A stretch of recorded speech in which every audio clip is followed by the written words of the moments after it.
Hello students, स्वागत है आप सभी का 5th क्लास की लास्ट वीडियो में। मतलब कि हमने सारे के सारे चैप्टर्स कंप्लीट कर लिए हैं और आज हम करेंगे इसकी वर्कशीट, जो कि सभी के सभी चैप्टर से रिलेटेड है। थोड़े थोड़े पार्ट्स आपको दिखाई दे जाएंगे जो आपने चैप्टर्स किए हैं। आई होप आप इसको लाइक भी करोगे और शेयर भी करोगे और आपके लिए हेल्पफुल भी बहुत ज़्यादा होएगी। ठीक है, तो करते हैं कुछ स्टार्ट और कुछ नया सीखते हैं। इसके अंदर आपको मिक्स कुछ रूल सीखने को मिलेंगे। तो ये रहेगी हमारी ग्रामर जोन एडुलाइन पब्लिकेशन की क्लास 5th और रिवीजन वर्कशीट। तो इसके अंदर दिया हुआ है कि आपको राइट करना है एडजेक्टिव और pronoun for the words in bold. मतलब कि जो आपको ये बोल्ड में दिखाई दे रहे हैं, जो डार्क में दिखाई दे रहे हैं ना, तो इसके आपने टाइप बताने हैं कि ये पॉजेसिव एडजेक्टिव है या पॉजेसिव प्रोनाउन है। लेकिन लगा तो आप दोगे, लेकिन उससे पहले आपको समझना ज़रूरी है। जैसे कि एक होता है माई और एक क्या हो जाता है माइन। अब माई कहाँ स्टार्ट होता है? माई होता है आपकी स्टार्टिंग में, सेंटेंस की स्टार्टिंग में। और माइन कहाँ आता है? ये आता है लास्ट में। ये तो है पॉजेसिव प्रोनाउन और ये क्या है? Possessive adjective. ठीक है, आप इसको ध्यान में रखना कि माई स्टार्टिंग में आएगा और माइन कहाँ आएगा? लास्ट में। इसी तरह से हम कह देते हैं आवर और फिर बन जाता है आवर्स, लास्ट में ऐसे लग गया, तो ये पॉजेसिव प्रोनाउन हो गया। या फिर हिज, यहाँ पे तो है ही लास्ट में आपका एस। या फिर हम कह दें देयर और क्या बना दे देयर्स, इस तरह से। ठीक है, तो आपको ध्यान रखना पड़ेगा कि जो उनसे स्टार्टिंग में आते हैं, सेंटेंस की स्टार्टिंग में, वो होते हैं पॉजेसिव एडजेक्टिव। लास्ट में आते हैं वो होते हैं पॉजेसिव प्रोनाउन। उसके लास्ट में क्या लगते हैं? ज़्यादातर एस लगते हैं। ठीक है, आवर का क्या बना दिया था हमने? आवर्स। देयर का क्या बना दिया था? देयर्स। हिज का हिज ही रहेगा क्योंकि उसके लास्ट में क्या है? एस है। तो अब ये देखते हैं, इसमें दिया हुआ है दिस बाईसाइकिल इज़ माइन, कि ये साइकिल किसकी है? मेरी है, तो पॉजेसिव प्रोनाउन हो जाएगा। और this is my collection of toys, ये क्या हो जाएगा? एडजेक्टिव हो जाएगा। ये माई है, माई आपका एडजेक्टिव होता है और माइन आपका प्रोनाउन हो जाता है। अब जो सा थर्ड है और फोर्थ है, उसके अंदर भी हिज दिया हुआ है और इसके अंदर भी क्या दिया हुआ है? हिज दिया हुआ है। Puneet road his name on the cover of the book, तो ये क्या हो जाएगा? ये सेंटेंस की स्टार्टिंग में लगा हुआ है, तो ये एडजेक्टिव है। और ये वाला हिज लास्ट में, इसीलिए क्या हो जाएगा? ये प्रोनाउन हो जाएगा। फिर क्या दिया हुआ है? The Sharmas have a friend of theirs, ऐसा लगा हुआ है ये, तो इसीलिए क्या हो जाएगा? ये पॉजेसिव प्रोनाउन। ये स्टार्टिंग में देयर है, देयर कार इज़ ग्रीन, तो ये क्या हो जाएगा? एडजेक्टिव। आई होप आप ट्रिक वाइज अच्छे से याद कर पाओगे। पॉजेसिव प्रोनाउन एक तो लगते हैं आपके लास्ट में और इनके आखिर में होता है एस ज़्यादातर, एक्सेप्शनल केस को छोड़ करके। अब हम करते हैं बी पार्ट में, tick the correct word in the bracket to complete these sentences. इन सेंटेंसेस को कंप्लीट करना है। फर्स्ट है रीता इज़ वेरी स्लीपी, मतलब कि उसको क्या फील हो रहा है? स्लीपी, सोना है उसको, ऐसा फील हो रहा है, थक गई है। सेकंड है last sing very well at the concert, कि उसने बहुत अच्छा गाया। और we had nearly finished our dinner, मतलब कि हमने ऑलमोस्ट फिनिश कर ही लिया, थोड़ा सा बाकी है। फिर है fourth, I stay fit because I exercise daily, क्योंकि मैं एक्सरसाइज क्या करता हूँ? डेली। और रेयरली होता है, कभी कभार ही करता हूँ। फिफ्थ है यू मस्ट स्पीक पोलाइटली, तुम्हें पोलाइटली बोलना चाहिए टू एवरीवन यू मीट, जो भी तुमसे मिलते हैं। फिर है this bracelet is too expensive, बहुत ज़्यादा एक्सपेंसिव है, फॉर अस टू बाई, हम खरीद नहीं सकते इसको।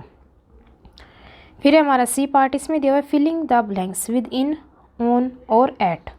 सबसे पहले होता है एट, छोटी यूनिट होती है टाइम की, 1 मिनट के लिए। मतलब कि आपको 9 AM बोल दिया तो वो AM ही रहेगा, मतलब कि 9 1 नहीं हो जाएगा, 9 ही रहेगा। ठीक है, तो 9 10 नहीं हो सकता, वो 9 ही रहेगा, वो छोटी यूनिट हो गई। उसके बाद आ जाती है आपकी ऑन। ऑन है वो थोड़ी सी 24 आवर की यूनिट होती है, मतलब कि आपको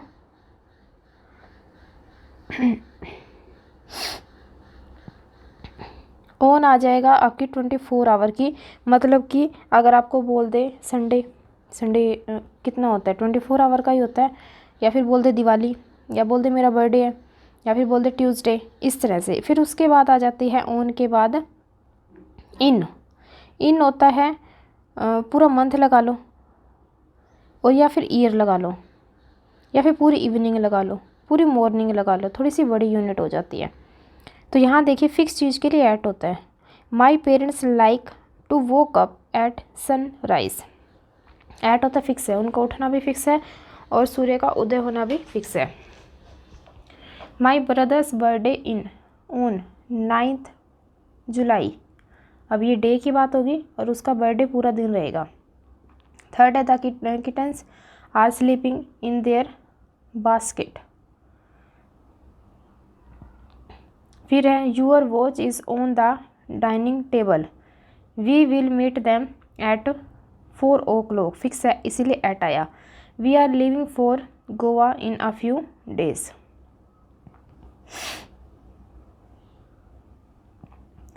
डी पार्ट में क्या बोला हुआ है कि correct conjunction in the bracket में जो आपको कंजक्शन दे रखे हैं उनको आपने सही से करना है। फर्स्ट है everyone loves Farida because she is kind and helpful. Kind भी है, हेल्पफुल भी है, और एंड का मतलब क्या हो जाता है और। सेकंड है थो। अभी थो जहाँ जाता है ना तो उस वाक्य में कोमा लगता है। अगर ये कोमा ना लगाता तो आप क्या करते, तो यहाँ पर आपको दिखाई देता यट। ठीक है, थो, अच्छा यट भी ब्रैकेट में दिया हुआ था, यट भी दिया हुआ है। यट कब लगता जब ये कोमा ना होता। थो ही हैड ए हेडेक, हालांकि उसको सिर में दर्द था। Arjun would not take any medicine, फिर भी उसने मेडिसिन नहीं ली। नेक्स्ट है आपका थर्ड में helicopters can be used in cities. ठीक है, सिटीज़ में किए जाते हैं jungles and mountains because they can land in a small space. Helicopters को हम स्मॉल स्पेस पे लैंड कर सकते हैं।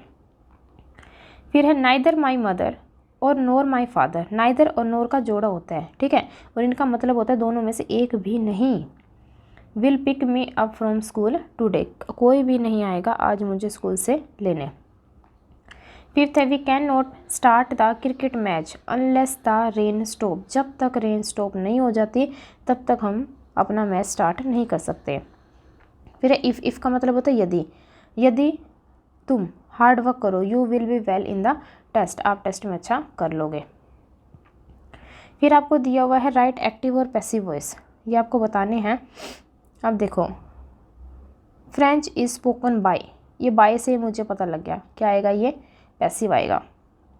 फिर some people in Goa speak पोर्तुगाली, तो ये हो जाएगा आपका एक्टिव। फिर है the car has not been, मुझे हैज़ नॉट बीन से ही पता लग गया कि ये क्या है, पैसिव है। फिर है this chocolate cake was baked by से मुझे पता लगा ये भी पैसिव है। फिर है I clean the bathroom my self, ये आपका एक्टिव है। The music for the film was completed by से मुझे पता लग गया ये पॉजेसिव है। और अगर आपको अच्छा लग रहा है ये सोल्यूशन तो प्लीज़ इसको लाइक करके ज़रूर जाना, शेयर कंपलसरी है। आगे कोटेशन मार्क कहाँ लगाने हैं आपको, पहले तो ये लगेगा टेक से, और दिस इज़ योर रूम तो यहीं तक लगेगा बस। किसने कहा क्या कहा उसके ऊपर नहीं लगता, बात क्या कही है उस बात के ऊपर लगना। मेन पॉइंट वही है जो आपको डायरेक्ट बोला गया काम करने को वो। फिर है प्लीज़ से लेकर के वोटर तक, फिर है सरप्राइज़ के ऊपर, फिर है डू से लेकर के प्रोजेक्ट तक, फिर वी से लेकर के नाउ तक, और लास्ट में हो जाएगा I don't understand the question, कि मुझे क्वेश्चन नहीं समझ में आया। ये आप अच्छे से भी देख सकते हो, और अगर आप स्क्रीनशॉट लेना चाहो तो आप वो भी ले सकते हो कि ये कहाँ का है, यहाँ से यहाँ तक, फिर यहाँ तक, ये सरप्राइज़ का एंड दिस वन। ठीक है, इसी तरह से आपका ये कंप्लीट होता है।